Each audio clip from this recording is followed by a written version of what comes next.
ألهاكم التكاثر حتى زرتم المقابر. زرتوها مدفونين. إذا لماذا الله سبحانه وتعالى قال حتى زرتم؟ قال العلماء لأننا لا نمكث فيها، وإنما سنعود إلى الله، فنزور المقبرة داخلين في القبر أيها الإخوة حتى ندخل في القبر. كلا وكلا أداة زجر، أي انزجروا عن هذا الفعل أيها الناس، توقفوا عن هذا. كلا أي انزجروا، كلا سوف تعلمون، أي أقسم سوف تعلمون هذه الحقيقة، راح تعرفوها حقيقة مش مجرد خيال. كلا سوف تعلمون، ثم يؤكد ثم كلا سوف تعلمون. كلا لو تعلمون علم اليقين، لو كان لكم علم يقيني. وش يقول العلماء هنا؟ قالوا لو أداة شرط، جواب الشرط محذوف. احنا كنا نحسب لما كنا صغار أن الجواب الشرط لترون الجحيم. كلا لو تعلمون علم اليقين لترون الجحيم. كنت أحسب أن هذا هو الجواب. لا، موش هذا الجواب، الجواب محذوف، أي لو كنتم تعلمون لما ألهتكم التكاثر لترون الجحيم.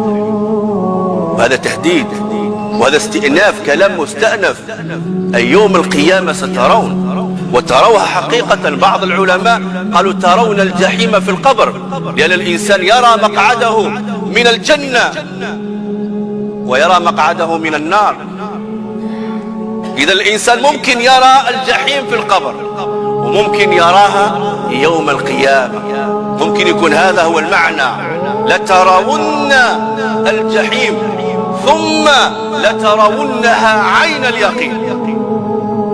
عين اليقين، مش فقط مجرد علم، مش مجرد علم، راح تشوفوها بأعينكم وتتأكدون صحة القرآن الكريم. إلى متى تجمعون وتلهون عن ربكم سبحانه وتعالى؟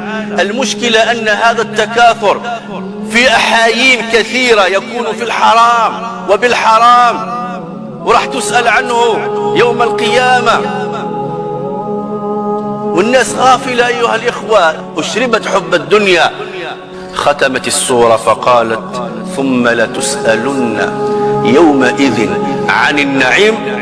لما نزلت هذه الآية قال الزبير بن العوام، أو لما سمع هذه الآية قال له يا رسول الله إنما طعامنا الأسودان التمر والماء، نسأل؟ قال النبي عليه الصلاة والسلام والذي نفسي بيده إنه لكائن، والله لا تسألن عن النعيم وكل النعيم. لكن ما معنى تسألن؟ أما المؤمن اللي يعرف حق الله فيسأل سؤال امتنان، يعني رب العالمين يقول له شفت كيف أعطيت لك كذا، شفت يا عبدي أنعمت عليك وأعطيت لك الصحة، شفت كيف علمتك، شفت كيف أجت لك كذا، هذا المؤمن. وأما الكافر فيسأل سؤال توبيخ، سؤال تقريع، كيف نسيتني يا عبدي، كيف أعطيت لك هذه النعم كلها وكفرت بي. نعم أيها الأخوة، تذكر أن هذه النعم ينبغي أن تشكرها. ربي أوزعني أن أشكر نعمتك التي أنعمت علي، أعني يا الله. هكذا يسأل الأنبياء يقولوا يا رب عاوننا وفكرنا وذكرنا باش الشكر النعم بتاعك التي أنعمتها علينا. صعب أيها الأخوة.